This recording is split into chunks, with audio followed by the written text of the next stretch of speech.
So this is the first in a series of films that I want to make. The series is called Rethinking Existentialism. I'm writing a book at the moment called Rethinking Existentialism, and the idea is that each of these films will introduce the basic ideas of each of the chapters of the book as I write the book.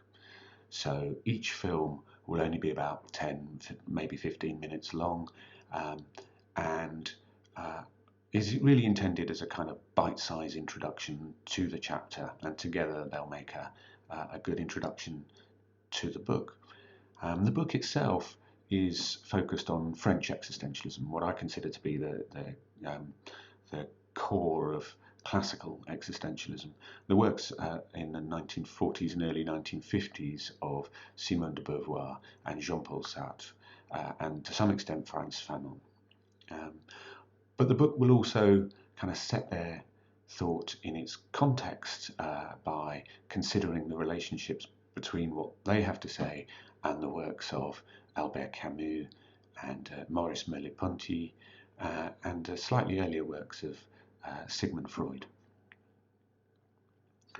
So, as this is the first film and the first chapter of the book, the obvious question to ask is, what is existentialism? And so that's the title of this film, and it's the title of the chapter too. So yeah, what is existentialism?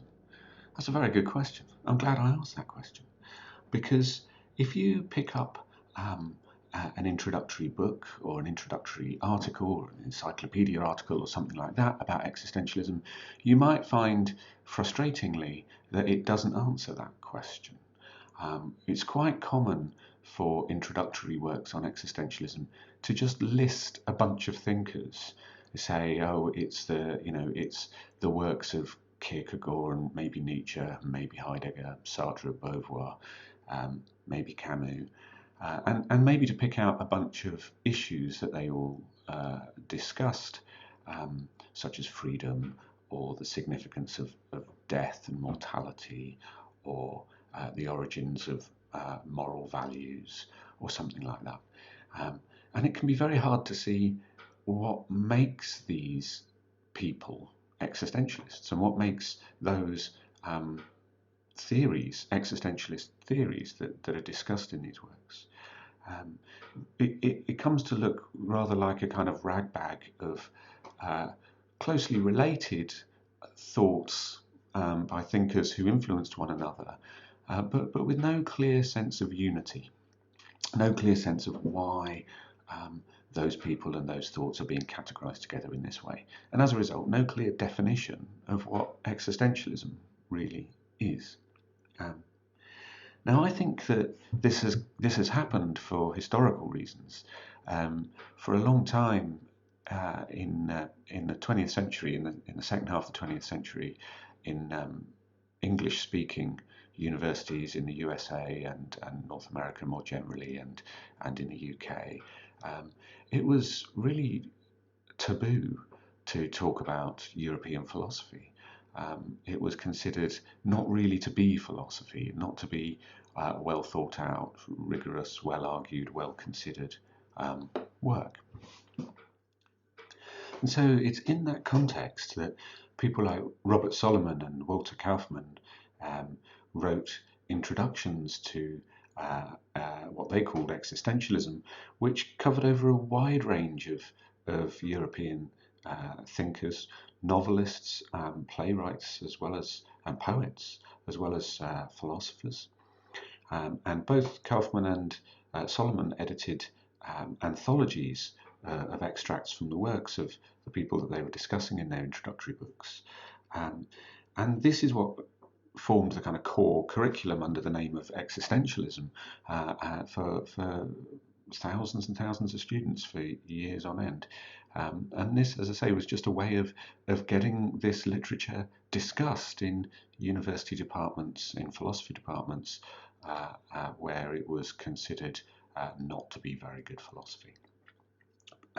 And it's on the basis of those kind of collections of extracts that people come to look at existentialism and try and define what it is, and can't see much in common between all these people that have been categorized together in this way, and as a result tend to despair of ever giving a definition of existentialism, even sometimes telling you that the idea of defining existentialism is itself anathema to existentialism, right? There's something un-existentialist about the idea that you could even define what it is to make that makes something an existentialist theory. I think this is a mistake. I think this is an accident of history, an accident of the politics of academia in the English-speaking world in the second half of the 20th century. I think that Solomon and Kaufman have done us a great service in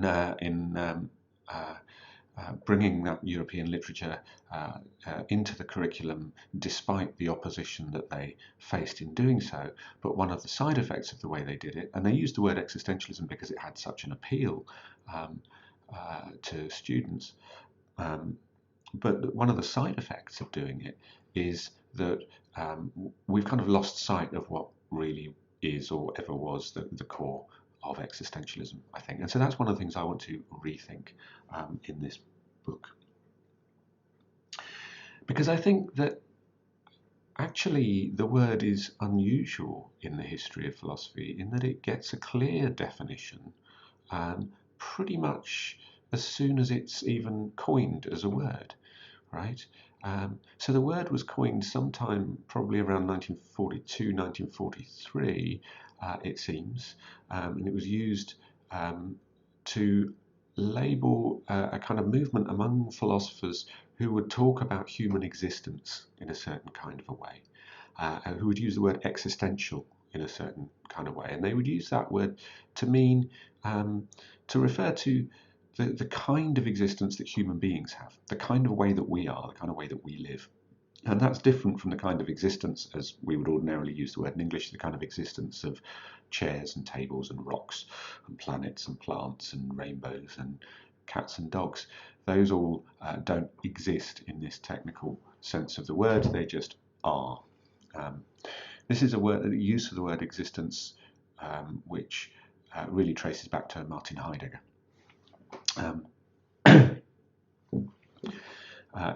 In his book Being and Time in 1927, and began to influence French and German thought quite rapidly across the 1930s. But it gets its clear definition in 1945. What happens in 1945 at the end of the Second World War is that Simone de Beauvoir and Jean-Paul Sartre decide to take on the word existentialism and use it as a kind of, basically as a kind of brand name for their philosophy. And so they quite deliberately go on what Beauvoir describes in her autobiography as the existentialist offensive. They publish lots of articles and other works. They give public lectures, and they keep using the word existentialism and defining it and giving it a precise meaning, which is the meaning of their own philosophy. And so, for this reason, I want to say that that's where we should start when we rethink existentialism. We should start with the idea that existentialism is as it was defined to be by the people who first gave it a clear definition. It is what Sartre and Beauvoir said it was in 1945 during the existentialist offensive. Now, this is slightly complicated by the fact that they didn't actually quite agree with each other. So they both used the same language, they used the same phrase, in fact, and the key phrase here is the phrase existence precedes essence. Right? That's how Sartre defines it in his lecture Existentialism is a Humanism, which was delivered in October 1945 and was subsequently published as a little book and has become very, very widely read all over the world ever since. It's also how Simone de Beauvoir defines it in her essay Existentialism and Popular Wisdom, which was published in October or November, I'm not sure, 1945 in Les Temps Modernes at Modern Times, which was a journal, a kind of literary and cultural review that Sartre and Beauvoir, with other people, including Merleau-Ponty, set up in 1945 as part of the existentialist offensive. So they both define existentialism in that way. Existence precedes essence. But they disagree on exactly what that means. And so one part of the book, one theme through my book is going to be tracing exactly what that disagreement is and how the disagreement gets resolved between them. But before I talk about that, I'll say a bit more about what they mean by what they both mean by the phrase existence precedes essence. And this, I guess, is slightly unclear because the word essence can mean different things. So in the way in which they're using the term, I think what they mean is what Aristotle meant when he talked about the essence of particular individuals. So the essence of an object or a thing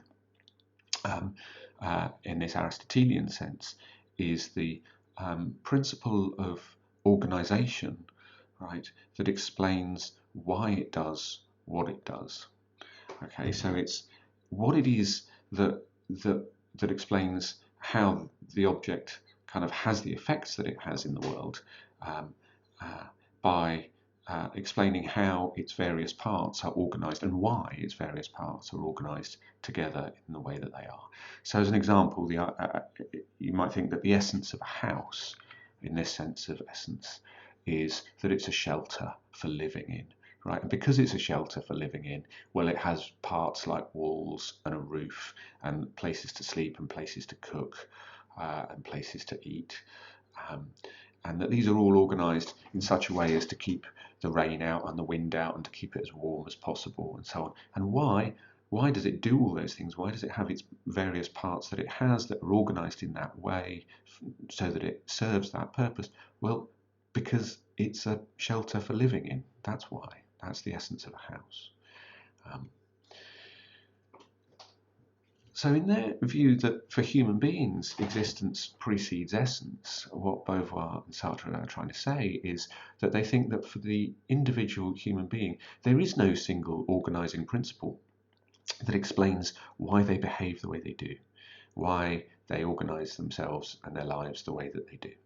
Okay, so there is no inbuilt character, there's no personality, they think, to an individual that's just innate and just develops from birth according to causal interactions with the world. And similarly, for that reason, they think there are no collective characteristics either, because if there's no innate characteristics of an individual, then there can't be any innate characteristics of a particular group of individuals. So there's no innate essential characteristics of gender, for example. There are no essential characteristics that mark out men and women as different. And similarly, there are no essential characteristics of different ethnic groups. Different people from different ethnic backgrounds are not essentially different on the existentialist picture, because they can't be, because nobody has any inbuilt essential properties.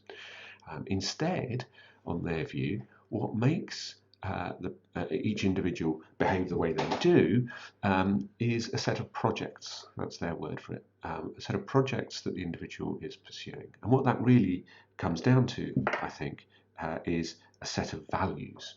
A set of values that the individual endorses and pursues in action. Okay, so that's, I mean, we're going to explore this idea in a lot more detail across the rest of the films. So I realise it's a bit sketchy right there, but that's the basic idea, that the reason that one way of thinking of it is this, that the character that an individual person has, that you have, is not something you're born with or something that you, as it were, can't help, but it's really comes down to a set of values that organise and shape the way you see the world, and that they are your values and that you can change those values. That's the idea. It's a pretty controversial idea, and there's an important question of how far it goes. But that is the basic idea of existentialism. Now, two more points. One is that, as I say, Sartre and Beauvoir disagree on exactly what that means in 1945. By 1952, I think they agree. And what's happened over that time is that Sartre has come around to Beauvoir's way of thinking.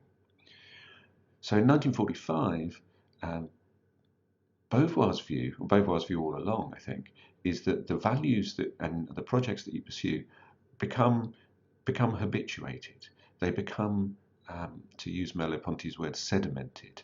That is, the influence that they have over your behaviour becomes stronger and more difficult to overcome as time goes on. The more you act on a particular value, the more you act on a way of seeing the world, the more it just becomes deeply ingrained in your outlook.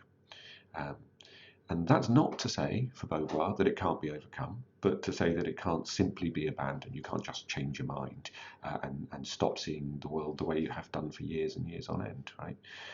Sartre, on the other hand, thinks that you can. On Sartre's picture in 1945, in fact in 1943, in Being and Nothingness, that's exactly what you can do. That's exactly the idea.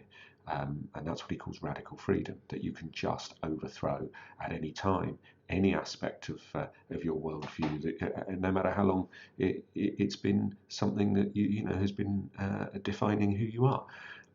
He thinks that people don't do that, and he thinks they don't do that because it comes at a heavy price. It's a very difficult thing to do, to persuade yourself to do, but that there's no kind of inbuilt structure of human existence that actually makes it difficult. Right? There's nothing that there's no way in which those values have become embedded for Sartre in 1945. By 1952, I think he's changed his mind and is seeing the world the way Beauvoir does. But that's something I'll talk about more in this series of films.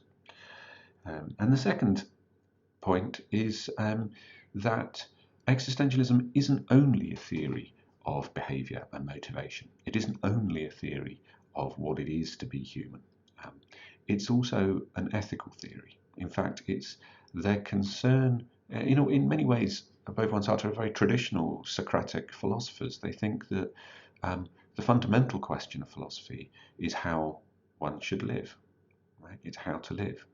And that's the question of ethics. And so because they think that that's the basic question of philosophy, but they also stand in a very long-standing philosophical tradition of thinking that the way to answer that question is through a concern with what human existence is. So how can you answer the question of how should we live? Well, first you need to understand what our kind of life is, right, before you can see what a good way to live is. And that's why they developed the particular theory of human motivation that they do, the theory that existence precedes essence. They want to use that as the basis of their ethics. In fact, that's exactly what they try to do. So later on in this series of talks, I'm going to talk about that, about the problems for their ethical outlook that are actually generated by their particular view of human existence, and about the ways in which they try to overcome those problems. And to give you a sneak preview, what I'm going to say is Sartre doesn't succeed in his attempt to overcome those problems, I think, but Beauvoir's argument, that's first published actually in 1944 in her short book Pyrrhus and Cineas, is much more promising in that regard, and situates existentialism in a tradition of Kantian ethics. So it turns out that the view that she's arguing for there is very similar to something that Immanuel Kant makes central to morality in his groundwork for the metaphysics of morals. But all of that is to come in later films. I hope this short introduction to the series has been useful, and goodbye.